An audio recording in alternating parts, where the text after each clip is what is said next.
Okay, so this is part two, and I'm gonna explain what is in front of me. I'll get a better view of it in a second.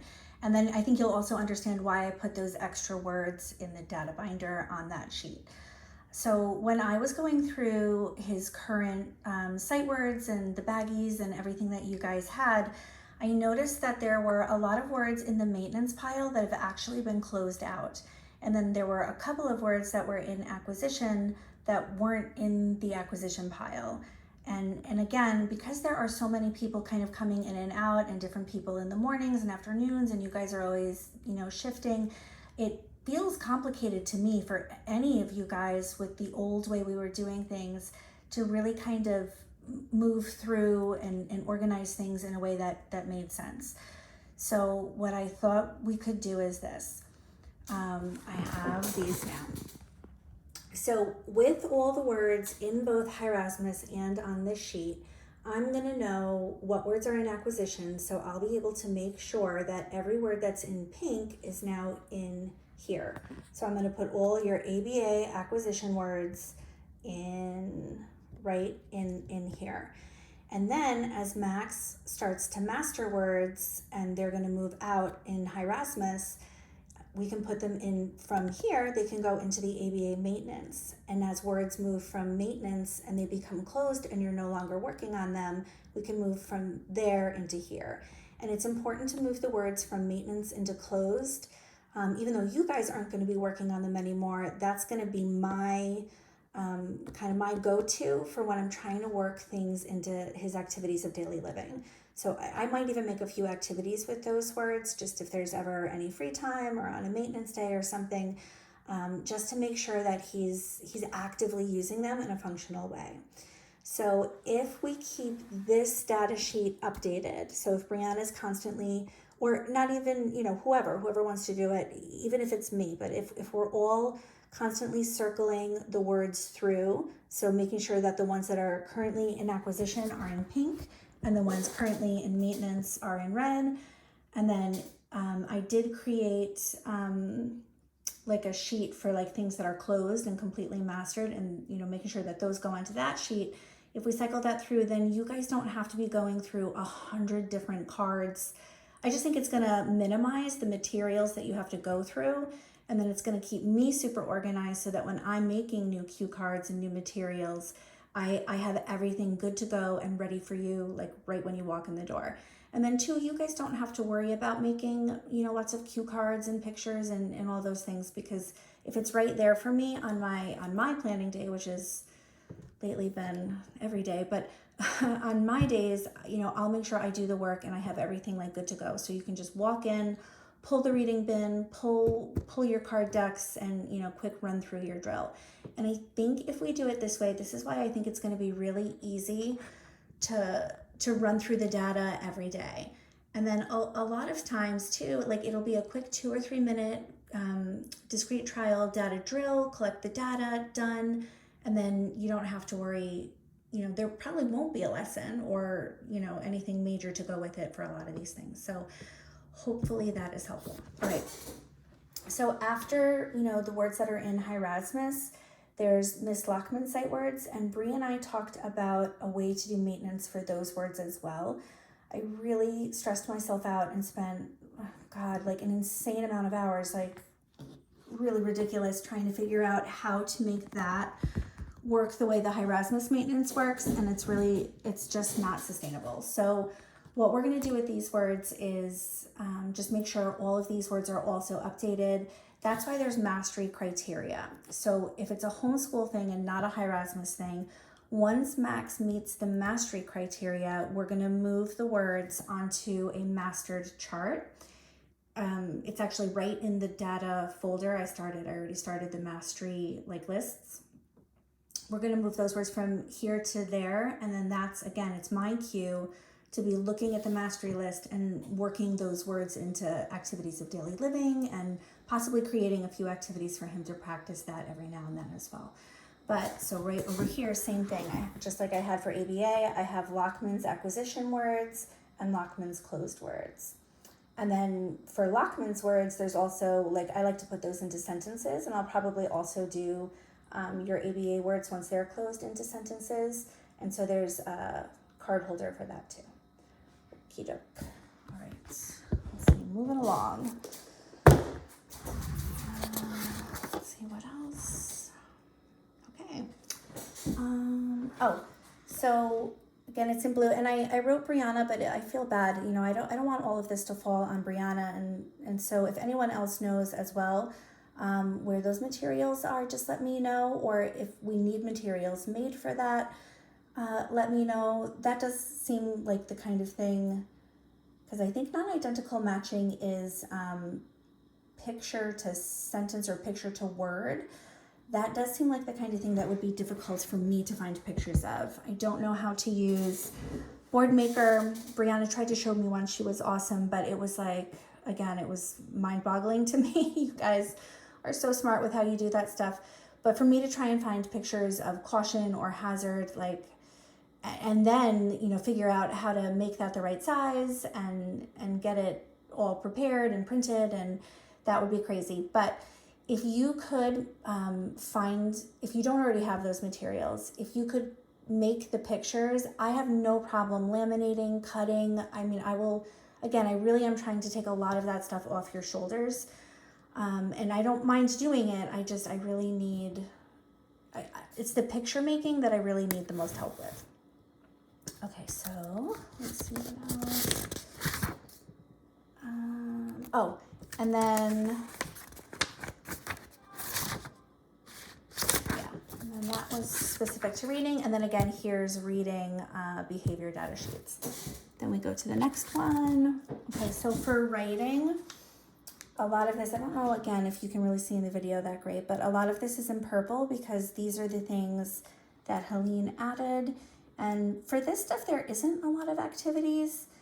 I think he really just has to kind of sit and do it. But I did want to point out that for the writing, where it's write the alphabet, I believe for that, it really is about penmanship and creation of the letters. But for spelling, it's really not. So if Max copies a sight word from an index card 3 times, which is what Helene said she wanted step 1 to be, I'm pretty sure he's going to be able to do that. But if he copies it and it looks a hot mess, but it is spelled correctly, then that would be a plus, because that isn't about writing. That's really strictly a spelling activity.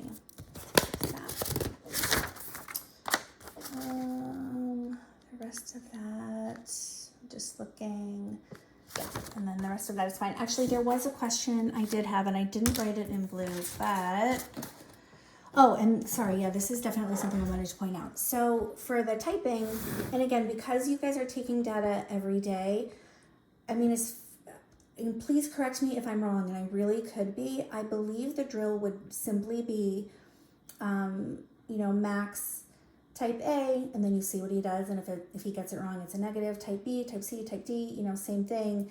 And then if you want to practice afterwards, you wouldn't need to take any kind of data on that. You would just, punch the keys and practice for a little bit and then be done. So, even though it is a lot of plus and minus, it's like super quick. I can't imagine that this one thing would take more than 60 seconds, to be honest. Quick plus minus and then done, and then you don't have to worry about taking any data. You can just kind of practice and do your thing, and that's it. Same thing for this one, for the next one down. So when given a graphic organizer for sentence structure and a picture, Max will say a simple grammatically correct sentence. Do 5 trials. So I would give him the picture, and write, if you've watched the videos, right under the picture is the graphic organizer, or the cues. It's really more like cues. I would give him that and say, Max, make a sentence about the picture. And at this point, you're going to do it 5 times. They're all probably going to be negatives. And then once you have that, it's probably going to be like 60 seconds worth of data collection. Then I would stop and do the activity, which is what's linked in the planner part. And that's where you would get to practice and practice and practice. And I wouldn't worry at all about taking data while you're practicing certain activities, because you would just do it 2 seconds worth, you know, in the beginning, and then you get to practice. And then the next day when you run it again, you'll see if the practice helped any, because you'll see if he's starting to get any correct when you do that quick trial. So that's where, like, I know, you know, while you're doing certain activities, it's probably so hard to be taking a bunch of data. Like, I wouldn't even worry about that. Some activities are like natural environment teaching activities, and it is very easy to take the data as you're doing the activity, and some are not. So, you know, just kind of see that. And then again, here is the behavior data sheet. Let me go to the next. Yeah, I'm not going to keep going through every single one of these, because I think you guys probably get the gist of how the new data sheets work. But that's pretty much it. So I am going to make a lot of videos and insert the video links to these, but when you get to these things, so this is another one, like at the bottom, Max will point to or measure out the following amounts. So points to or gives the teacher the one that is empty. So this is going to have a video, but the video again is just for the activity part. So you would, you know, really simply take a minute or 2 minutes to collect the data, and I'll show you how you can do that in the video, but really quickly. And then once your data is done, you can set your clipboard aside and then just play for a little while doing the activity that's shown in the video, and not really worry about having to do all, you know, because the activities really, they're more for the teaching component. So there's data collection, which is, like, to me, discrete trials, like that's just for data. And then the teaching part, that's really where you get to do the fun stuff, where you get to dive in, and it's more functional and natural, and, you know, it's more play-based, because I really think that's how he learns. And I also don't want him, you know, just sitting for 4 hours every day doing discrete trials. Okay, so I'm not going to keep going through this, because that's pretty much it. I think I really covered, oh, there's one other thing, and then I swear, then this is over. I think I covered everything, but there is, let me just get to it.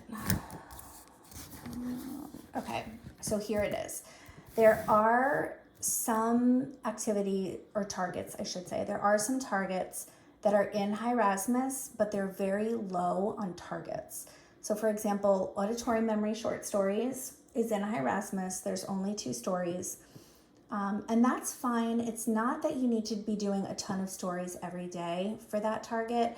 But the thing about, to me, like auditory memory or, you know, of short stories, it's remembering the information in the moment. And when you run the same exact story over and over and over every day, he's not necessarily practicing auditory memory in the moment. He's practicing, so it's not short-term auditory memory, he's practicing long-term auditory memory, where he's really memorizing the stories. So if he gets it wrong the first several times, and then eventually he starts getting it right, it's not because he listened great in the moment and short-term was able to answer the question. It's just because he's done it for like 3 weeks, and now he's got it memorized. So that's why I did add a couple of extra ones. So the point of the extra stories, the reason I have story 1 and story 2 is because, you know, if for HighRasmus purposes, you have to keep doing those top 2 stories, that's great. But I really want him cycling through stories, you know, stories that he's not hearing every day, and where he really is practicing both listening, but also recalling information in a short-term kind of way. So I will put the stories in this is the listening block. So those stories will be in the listening block. And I'll probably make a super duper quick video for that, and just how to cycle through those. But that's why there's both pink and black there. And then there were a couple of targets where there's also pink and black, because Brianna, you had mentioned adding a couple of the things into HighRasmus, like a couple of specific targets. But I don't see them in there yet, and they're definitely ones that I want him to practice. So I have them in black, so even if they're not in HighRasmus, please guys, just run them and take data on them. And then, you know, if he masters it before they go into HighRasmus, no biggie, that's great. We'll cycle them out, and we'll put new ones in. So I think that's it. At the very back, Actually, I know I said that's it, but 2 more things. At the very back is life skills, and Brianna and Helene were awesome enough to, I think actually it was Brianna, she made some task analyses, and the task analyses are not in Hirasmus yet. I don't know if they're gonna go in, but I don't wanna wait. You know, a lot of times I really don't wanna wait for things to go into Hirasmus because I know how busy Helene is, and it could be months and months before it gets in there, and he really does need to start practicing now. So there's new things in the life skills section. There's definitely, like, so if you go through and you read all those things, there's a lot of new things in there. And then, like I said, Brianna was amazing enough to go through, and thank God for you, Brianna, to do these different task analyses that will help you guys kind of cycle through and go through. So when you do the activities and you're kind of doing your plus minus next to the task analysis component, if you could also just put your level of prompting so that the next person coming in will be able to see, like, oh, they had to, and then also we'll be able, even though it's not in Hirasmus, we'll be able to measure progress and how he's moving through these life skills, because we'll see what ones he's getting, what ones he's not, and his level of prompting through those. I do think that I need to create, that's why there's something in orange, I need to create some more task analyses myself. I did get permission from Helene, so I know that was another thing, not doing a task analysis or doing anything that she hadn't approved of, but she did say it was okay. So I can show you the text. She said, yes, it's okay for you to start the life skills. And yes, it's okay, you know, to go ahead and do task analysis yourselves. So that was awesome. But I do need help with this one, and I will explain why, but not now because this video is way, way long. There was one more thing. I don't really remember. There was something else I wanted to say, but if you guys could definitely please leave the data binder here every day and not take it home. That way I can go through it. And then there is a copy of the data, everything in the data binder. There's a copy online that I shared with everybody. Alex, that's why I asked again for your email, because I tried to share it with you and it didn't work. I'm going to do that again today, try and share that with you so you guys can, you know, go through and look at it. And then if you guys make changes to the data binder, Brianna had mentioned she was good enough. Brianna, like, you are my hero. I really, like, I couldn't do this without all your help. She said she would on Fridays kind of go through and update, you know, in the computer program, she would update the targets for me based on his data. So Brianna, if you could do that, like, through the computer system, that would be great. I don't know if you would then need to just take pictures of what's in the data binder, or, you know, if you do take the data binder, that's fine. But if you could have it back here with the, you know, with everything kind of updated in the computer system by the end of Friday, that would be awesome, because it's going to take me a lot of time to go through, make materials for new targets, make sure I have pictures, you know, make and do all the things. Like, I can't continue to spend as much time as I'm spending. But if I have, you know, if this system works and I have everything by Friday night, so that Saturday morning I can get up and do it, I'm hoping to only spend a couple of hours and then make that easier. So, oh my God, this was really, really long video. If you got through this, I appreciate you guys. Like, you really are the best.